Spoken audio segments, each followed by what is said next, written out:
construction companies to donate unused masks, and they have actually quite a few of them, the construction companies. Who would think that? But they're going to be donating unused masks, and the Defense Department is making millions of masks available for healthcare workers. And we're asking every American to make major changes to reduce social interactions over the next 2 weeks. As we all know, we must make shared sacrifices, and that's what we're doing as a country. March 19th, 2020. Joe here at Simple Life Show.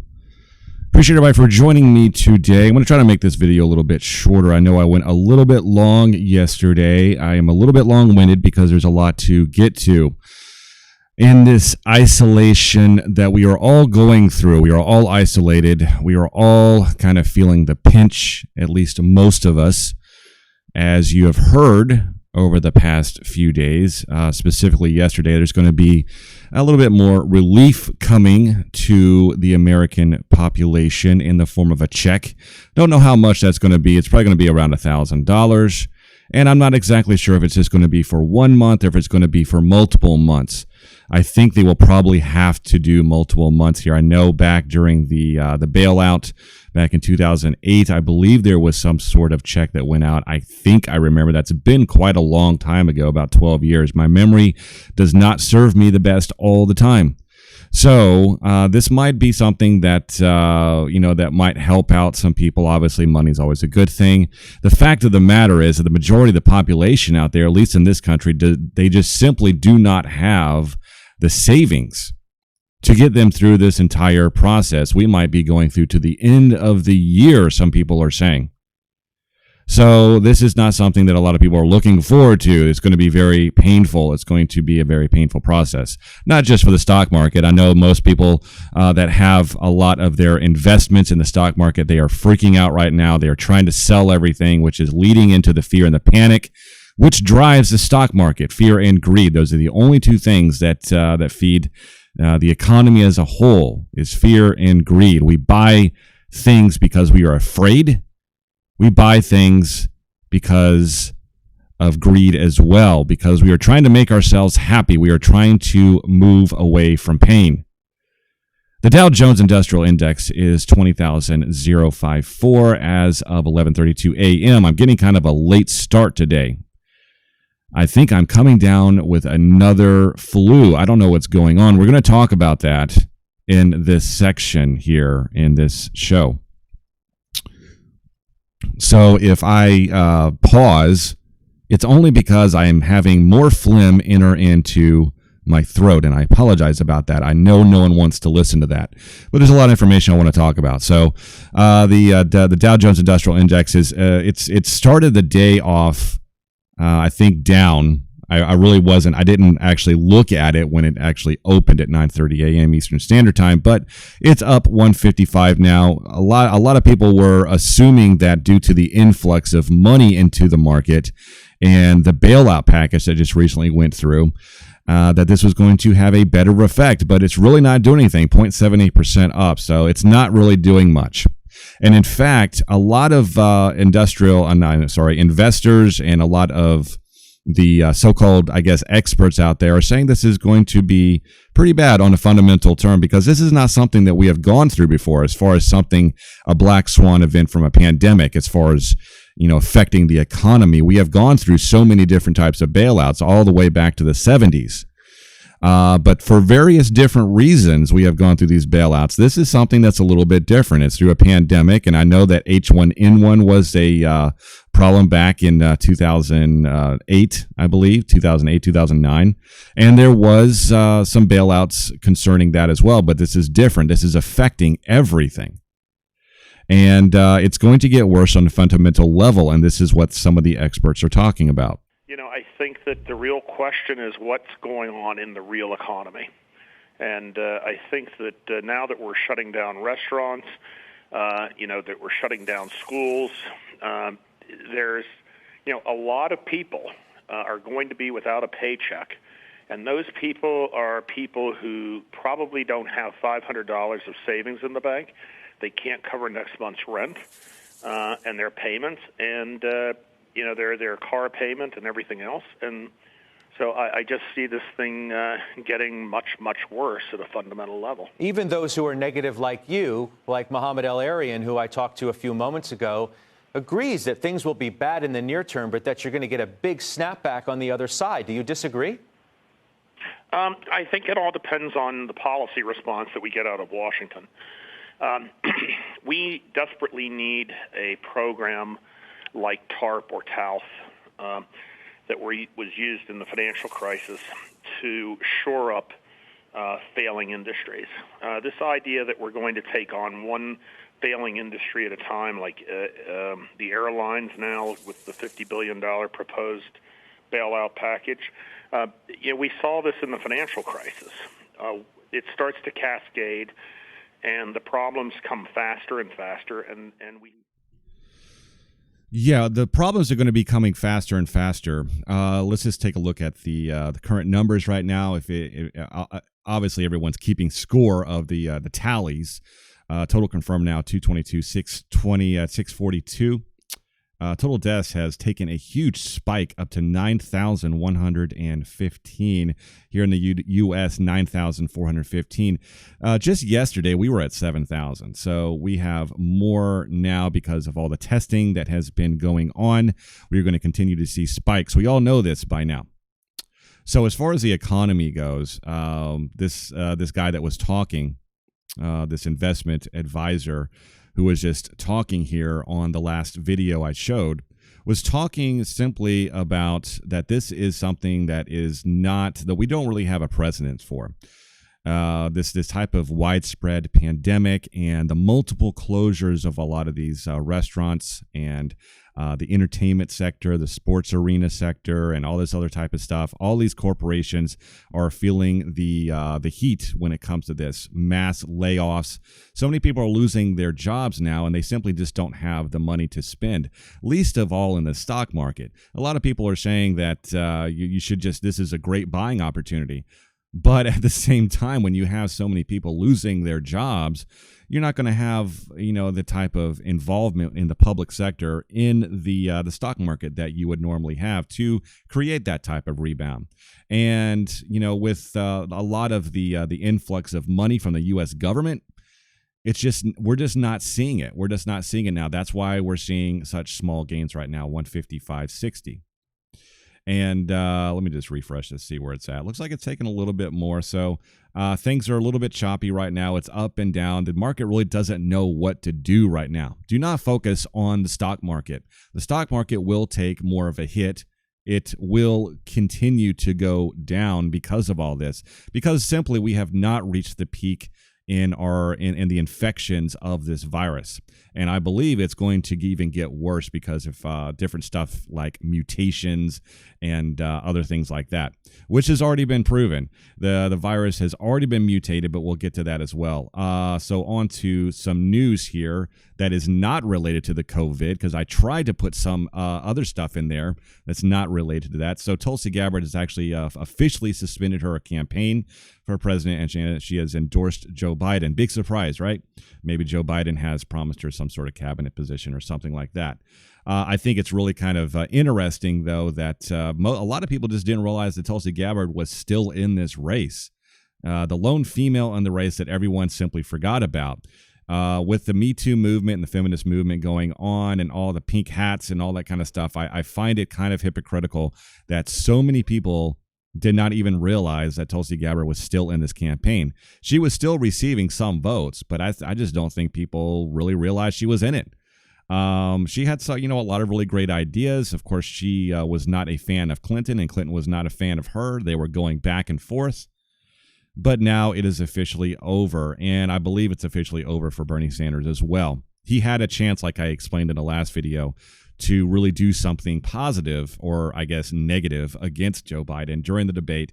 But since it shouldn't even really been televised. There was no one there to watch it, and it was a different atmosphere. And I think this entire pandemic and the fallout from that has basically laid the final nail in the campaign for Bernie Sanders. But we all know that Joe Biden will obviously get the nomination, and he will eventually end up losing to Donald Trump.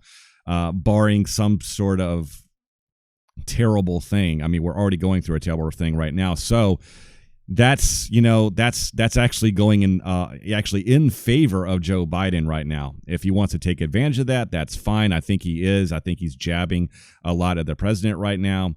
And I don't know what you think about this entire thing about attacking people or attacking political opponents during a time where the entire country is suffering. I really don't understand why we continue to do these types of things in the political arena. We already see this with Congress, with the stalled bills and the stalled the bailouts and all that kind of stuff, especially with Rand Paul stalling this kind of stuff. I understand what he's trying to do. He's trying to be a fiscal conservative. But right now, it's really time to spend the money and try to help as many people out as possible. We're not going to get away from this. It's going to be painful.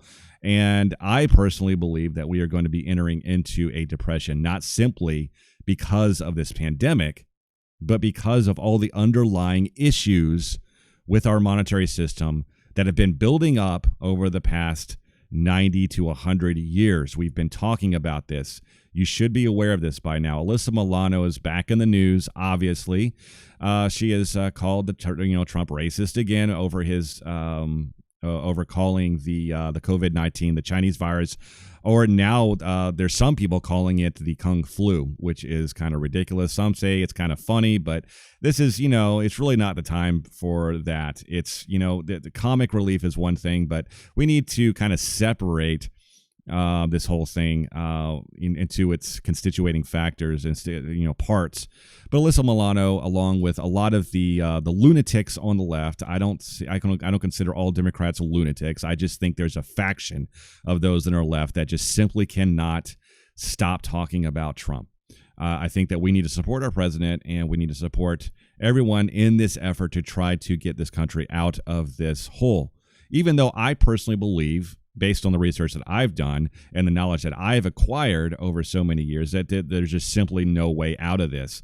I am more concerned about the people who are starving out there, that live paycheck to paycheck, that are not able to get the type of the food and the supplies that they need. We are already seeing profiteering right now, and this is one of the things that just irritates the living hell out of me when people do this. We see this during hurricanes and any type of natural disaster. You'll see people profiteering with bottled water, with gas, and all the other type of essential things that you need during an emergency. So we will actually get into that as well. So Alyssa Milano, obviously trying to get as much attention to herself as possible. She knows she is going to cause headlines every time that she tweets something. I think that, I'm not saying that she needs to just be quiet. I think that she needs to be a little bit more positive and be putting out a positive message to people out there to obviously not to panic, but also to keep a little perspective in mind as we all go through this, this hard time. So one interesting thing that we need to talk about, that the health care industry doesn't really want you to know about, is all of the healthcare information. All of your health information is at risk right now because the U.S. government obviously has been partnering with Google, Alphabet. They're all one big conglomerate corporation that is just seeking to take all of your data and monetize it in one way or the other, sell it, use it, etc. This is only just an excuse to get more information from you. Some people are saying, yeah, it's not a big deal. This is a pandemic. It's just something that we need to do right now. But I think it's a little bit deeper. I think that we need to, our information is the only thing that is sacred to us. And it seems like we air our dirty laundry wherever we go on social media. We simply want to let everyone know our business. And social media loves that. Social media loves the fact that we are constantly giving our information. And this pandemic is just another type of an excuse to give that information out. This is from future slate.com, says you shouldn't have to give Google your data to access a COVID-19 test. And this is something that that's going to be a reality right now, because as more and more people get sick, getting a COVID-19 test is going to be almost mandatory, because if we ever want to have herd immunity to this, then it's something that we're going to have to think about, and it's something that we're going to end up having to do. Right now, there's just drive-up testing and types of like Walgreens and CVS and stuff like that. I just don't understand why the U.S. government has to partner with Google on this. The government can't simply do it themselves. And I think that there is an argument to that, since the whole healthcare.gov website was such a huge monstrosity and a complete failure when it actually first went up. You think with all the money that U.S. government would have, they would actually be able to do something about this. But no, we have to partner with Alphabet and Google and all of these social media tech giants in order to get some sort of handle on what this virus is doing. But there are issues with this. There's issues with giving your data away. Once it's out there, it's out there. They can use it however they want to use it.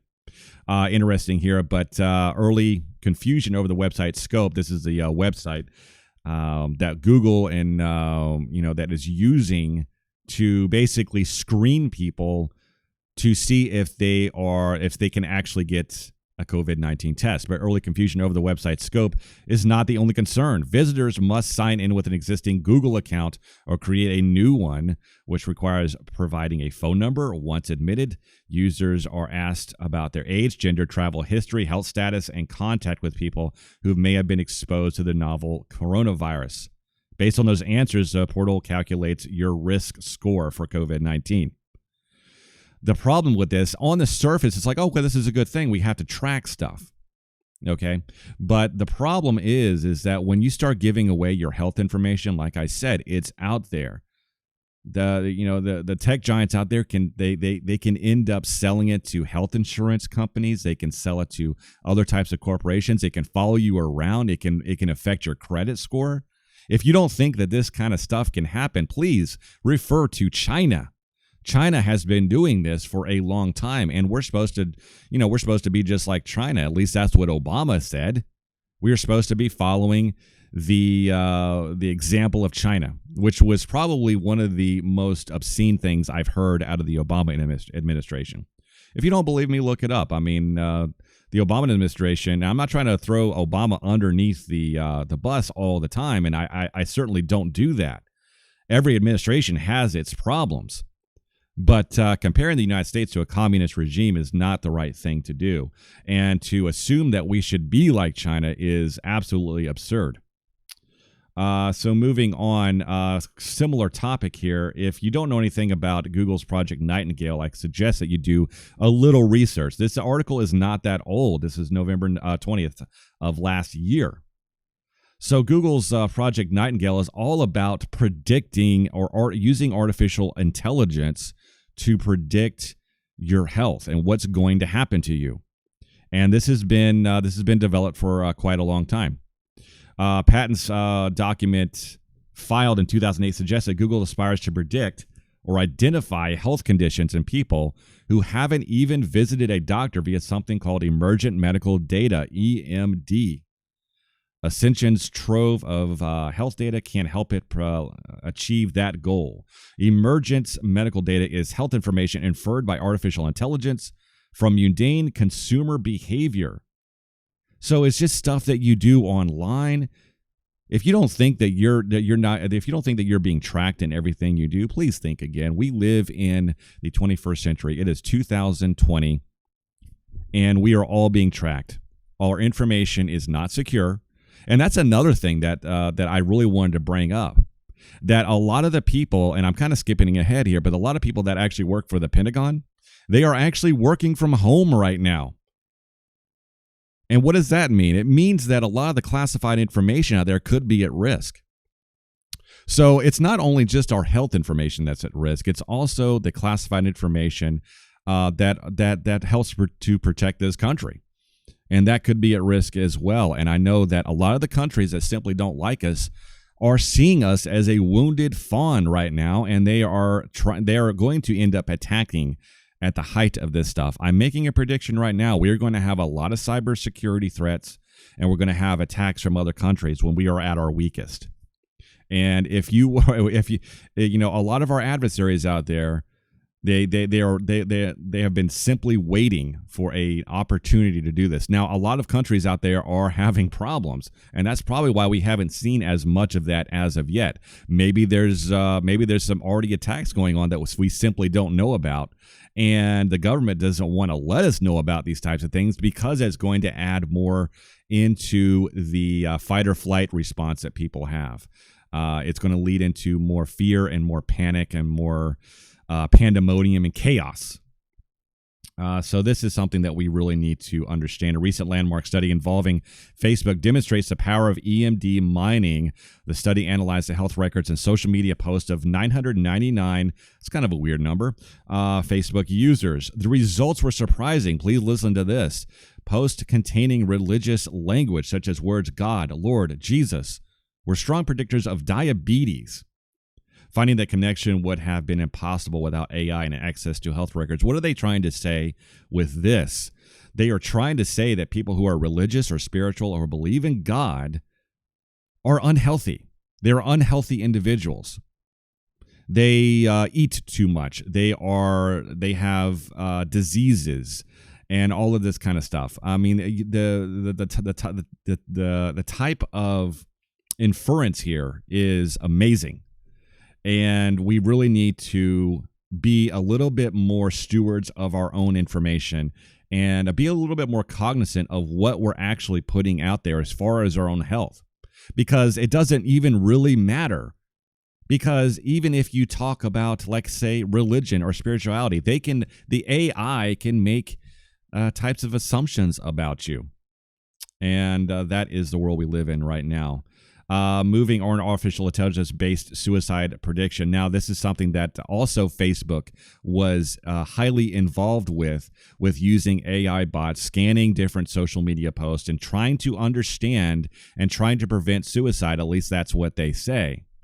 They are always trying to use our information to make predictions about what we are going to do, whether it's we put a bullet in our head or we go out there and buy a Toyota. They are always trying to make predictions on what we do. And that is the world that we are quickly galloping towards, that we simply don't have any privacy. We know we don't have any privacy, but now artificial intelligence is going to try to predict what we're going to do in the future. Ever seen Minority Report? That is the world that we are going down. I mean, the government has a long history of messing with the occult. And I know that I'm mixing occult with AI, but honestly, the two have a lot of similarities. I mean, we can look at the AI as a god, and I know that we put this artificial intelligence on this pedestal, and we make it, and it becomes a god inside of our lives, just as much as our cell phones have become a type of god as well. We bow down to our technology. We cannot simply get away from it. We are addicted to it just as much as someone's addicted to going to church. We have become the church of AI. We have become the church of information. What's really interesting about this whole suicide prevention thing is AI-based, it says reads here in the abstract, is a study that was done on this whole thing from Yale. And I guess it was the Yale Journal of Law and Technology. AI-based suicide prevention developing along two separate tracks. In medical suicide prevention, AI analyzes the data from patient medical records. In social suicide prediction, AI analyzes consumer behavior based on social media, smartphone apps, and the Internet of Things. The Internet of Things is pretty much everything that's out there. 5G is actually making a huge dent in a lot of this stuff. It's making a lot of these things possible. And everyone's just clapping their hands for this 5G and all this kind of stuff. You thought AI was just something that you saw in the movies. You thought that all of our data being used against us is something that is just a conspiracy theory. It is not. It is reality. Further here, through AI-based suicide prediction has the potential to improve our understanding of suicide while saving lives. Please understand this is important. It raises many risks that have been underexplored. The risk includes stigmatization of people with mental illness, the transfer of sensitive personal data to third parties such as advertisers and data brokers, unnecessary involuntary confinement, The red flag laws, they are being instituted in a lot of our states. If someone thinks that you're just a little bit off, they can come and put you in a mental institution, take all your guns, and then you have to go through the course to get everything back. Everything is accelerating. And understand that this pandemic, this issue that we're having right now, people are freaking out. What do people do when they freak out? They give away their personal information. They are loose with everything. They will do anything in order to survive. They will give away their information. They will give away their privacy. And the government will take control of that through all of these other types of corporations like Google, all that other kind of stuff. The Fitbit, that was sold to Google as well. That, you realize how much information Fitbit actually takes from you when you use it? That is just another device to take your information and transfer it over to not only social media, but also into the cloud. You have no control over that. Unnecessary involuntary confinement, violent confrontations with police, exacerbation of mental health conditions, and paradoxical increases in suicide risk. So what they're trying to say is that actually trying to study and trying to predict when someone's going to commit suicide could actually increase the suicide risk. This is the type of world that we live in right now. I want you to just sit here. I want you to sit back and really think about how much information that you actually give out there. How much time do you spend on social media? How much interaction do you have with other people? How much trolling do you do? That is the problem. It doesn't matter. Sometimes it can seem just completely benign, but then it accelerates into something that's a little bit more nefarious. Moving on here, this is from Wired. As COVID-19 spreads, Amazon tries to curb mask price gouging. This is one of the things that just completely just gets underneath my skin. Every time that there is a problem or there is an emergency or something like that, you will see people go out there and they will try to profiteer off stuff. I mean, I used to live in Florida. I have gone through so many hurricanes, and every time I've tried to get gas or food or water or anything like that, you could see bottled water for like $10 a piece. I mean, people are just completely losing their minds trying to make as much money as possible off the suffering of others. But we honestly, if we look at this even deeper, we can't even blame these people because we taught them how to do that. The system taught them how to do that. Corporations taught them how to do that. The pharmaceutical industries taught them how to do that. You realize how much the pharmaceuticals companies made over the last year? Billions and billions and billions in profit. Almost as much as the oil companies. So we are teaching our public how to do this price gouging. It's okay for the corporations to do it. It's okay when you have, EpiPens to prevent anaphylactic shock. It's okay to have 2,000 to 3,000% increases on a lot of these pens when they do it. It's okay when the pharmaceutical companies change one molecule on a pill or a drug, and then they re-release that drug under a completely different name. And then they make billions off of that as well. But that's okay. That's okay when corporations do that. So we can't be surprised when people do it as well. I'm mad about all of it. I'm mad about whenever that happens. So a lot of these people they're selling on Amazon, they're trying to sell these masks for 2,000-3,000% more than what they actually go for on the open market. And of course, people are going to buy them. Unfortunately, I ran across this video on TikTok. I really don't spend a lot of time on TikTok. I think it's kind of ridiculous. I think this is kind of a video that should have been somewhere else. Maybe there's music on here. I guess that's what TikTok's all about. So I'm going to play this. I haven't even watched it yet, but I saw the $10 or 10 pounds, I guess it looks like pounds, on this hand sanitizer. Something that would normally cost maybe $1.50, maybe even less than $1. Or less than £1, I guess, if we're over in the UK. So I'm gonna play this for you real quick. Look how much. What's man? £10, yeah. The tenner. Is it £10, bro? How come you're not saying it's £10 on camera, bro? Huh? But you're not allowed to sell it for £10. So why should I pay £10 if you don't want to say it's £10 on camera? How much is it, bro? Because I want to buy it. I'm just keeping this recording for my own, you get me, my own personal, to make sure everything's alright. But boss man don't want it. Alright, cool. What, is it free, boss, or something then, yeah? Free, yeah? Is it free? Is it free? Why give the free? Okay, well, how much is it? How much do I have to give you? £10. £10. So why did it take you so long to say that, though? Am I a dickhead or something? You can't get it anywhere else. Am I a prick or something, though? Why did it take you so long to say it for, blood? Can't see I'm being cool, blood. Can't stand niggas like you know, blood. Thump out your face, blood. Seriously. Look how much. What's man? £10, yeah? Okay, so that was a little video. I guess that was in the UK. I'm not exactly sure. It looks like For You London. So this was in London. And there was no music involved in this. I think this was actually a good thing that he posted. I hope that he posted this everywhere, because this is actually going on everywhere. You just have to assume if it's happening in some little bodega in London, then it's happening everywhere. Anytime that there is anytime that there's any kind of emergency, you will see this kind of stuff. Now, some people will say, well, you know, you have to raise the prices on these types of things because of supply and demand. That's complete bull. There's plenty of hand sanitizer. You can make your own hand sanitizer if you really wanted to. This type of stuff is in good supply. There isn't a shortage of hand sanitizer. There isn't a shortage of alcohol.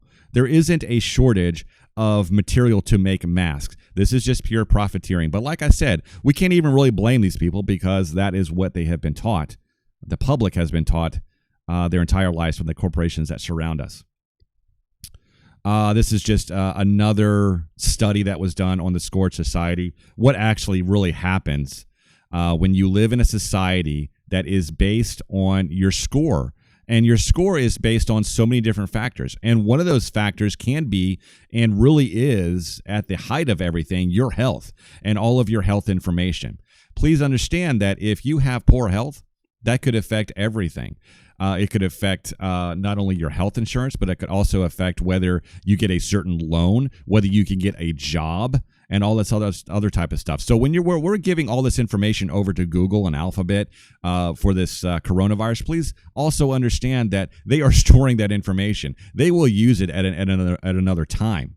They will use this information. Everything is done for a purpose. You do not let a type of chaos or something that happens go without trying to get as much information as possible. You don't let a good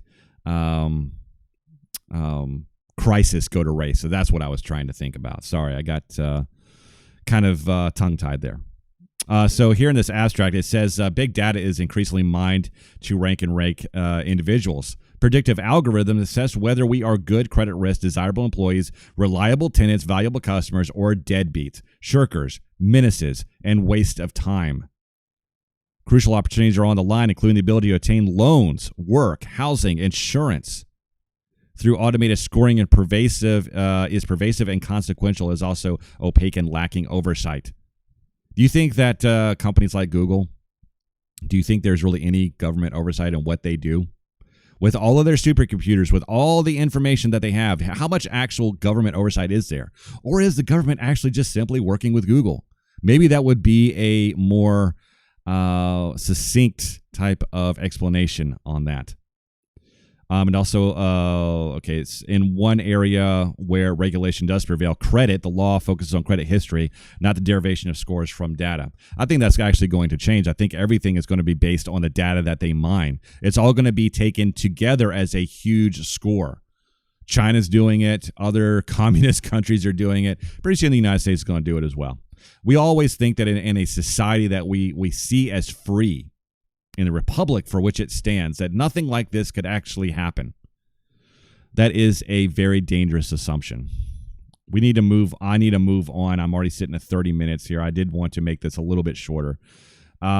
This is just Canada. Canada's actually sending out free checks too. COVID emergency funds coming in 2 to 3 weeks, says Morneau. I think that's how you pronounce his name, the finance minister of Canada. So they're going to get some free checks too. Hopefully that'll help out. That's the only thing I'm really concerned about is just helping people.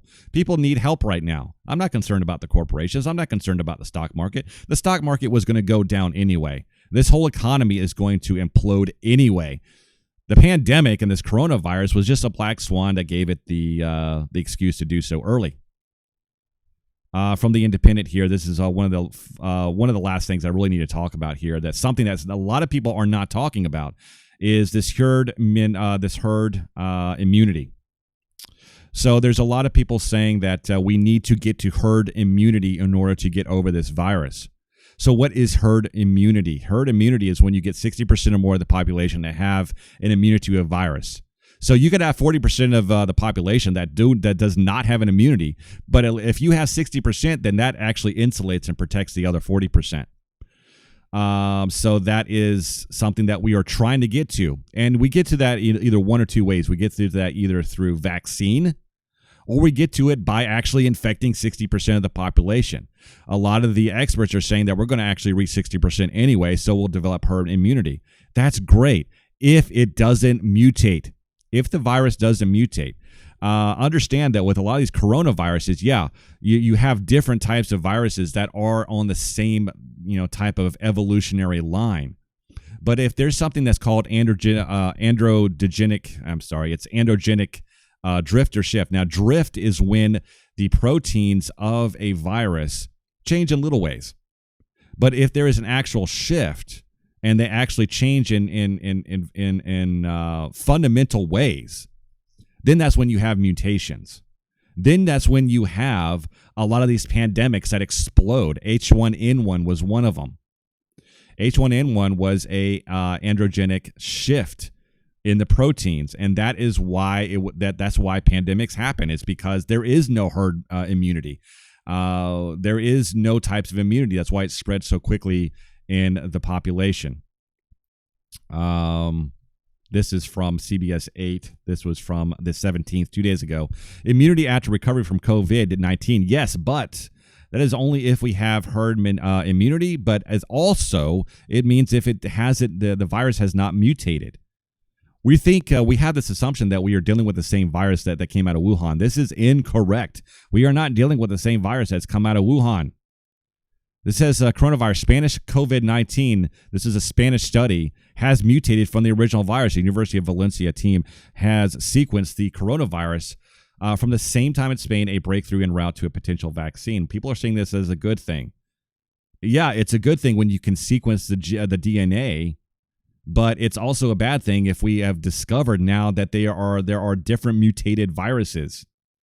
Pathological studies carried out on the 3 genome sequence of the SARS-CoV-2 virus, which causes COVID-19, taken from the first patients to be diagnosed in Valencia, and show that the virus has had significant time after arriving in Europe to mutate and to become distinguishable from the original outbreak detected in China.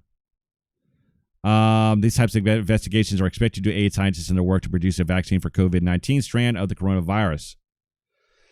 Put this in simplistic terms. The only thing you really need to know about this is this virus is mutating. It's evolving into different things. The strands of DNA, the actual proteins that are actually on the outer shell of this virus are changing, and they're drifting.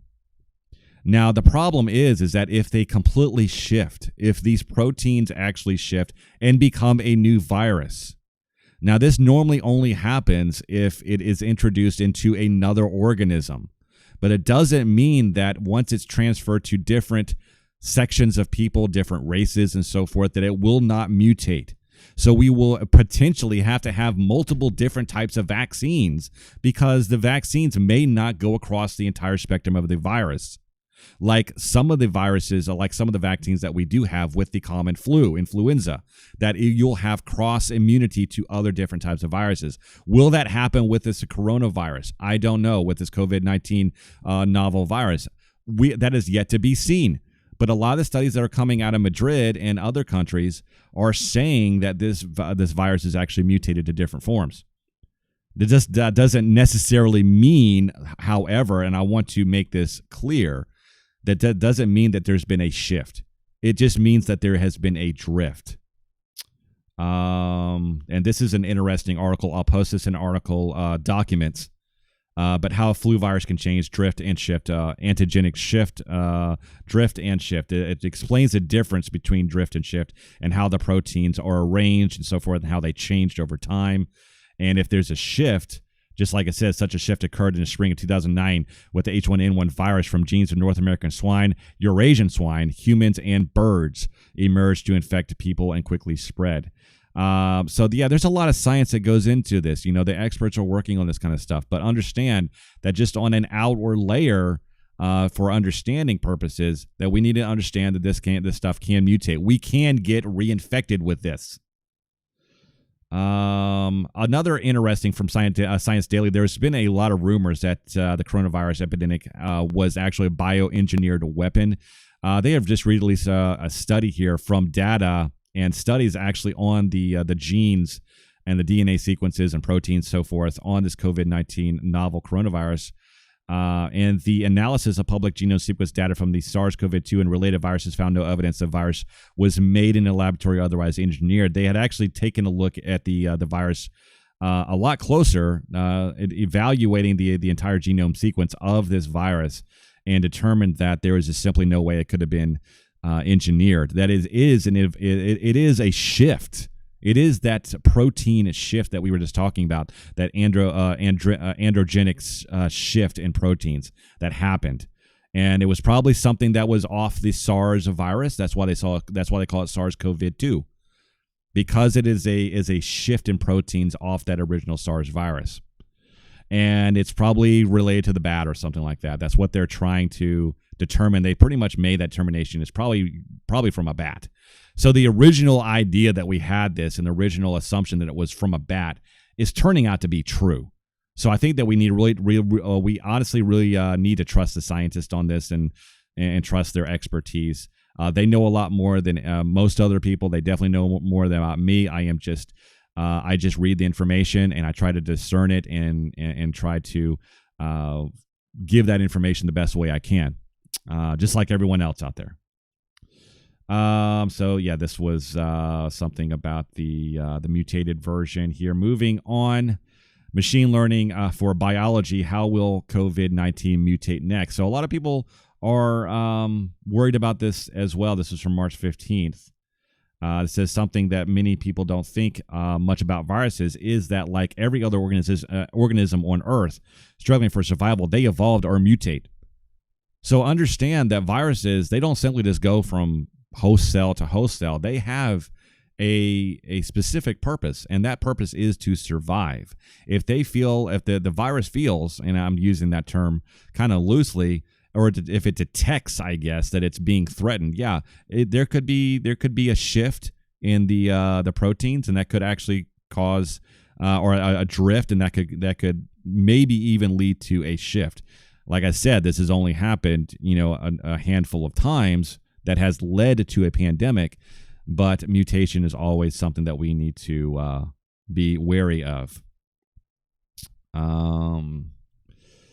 So let me see here. This is another interesting article. I'm actually going to leave it on this. It's exclusive inside the military's top secret plans if coronavirus cripples the government. We have all heard of the continuity plans that have been in place just in case something terrible happens. I don't think this is really anything conspiracy related or anything like that. There's a lot of people talking about FEMA camps and stuff. I think we really need to kind of put that to rest. If the government really wanted to kill everyone, there's better ways to do it. There really is. That's why I don't really buy the biological weapon of the COVID-19. Now, if for some reason this thing mutates into something horrible, and that was actually something that was part of the engineering, that was just, it's just too far out there. I'm not saying it's beyond the scope of possibility, but the possibility, the probability that's actually something that we can take seriously as something that could be a possibility. I believe it's outside the realm of statistical probability at this point. And And this is an article from Politico about the Pentagon taking drastic measures to combat the virus, and that was just simply about working from home and also having a lot of that data insecure, from attack from outside sources. So I'm going to leave it there. I'm sitting here at like 45 minutes, so I will see you in the next video. Make sure you wash your hands. I know that everyone is out there telling you to wash your hands. You know how to wash your hands. I don't even really need to tell you how to do that. But just keep safe out there, and I'll see you in the next one. Have a great day. Bye.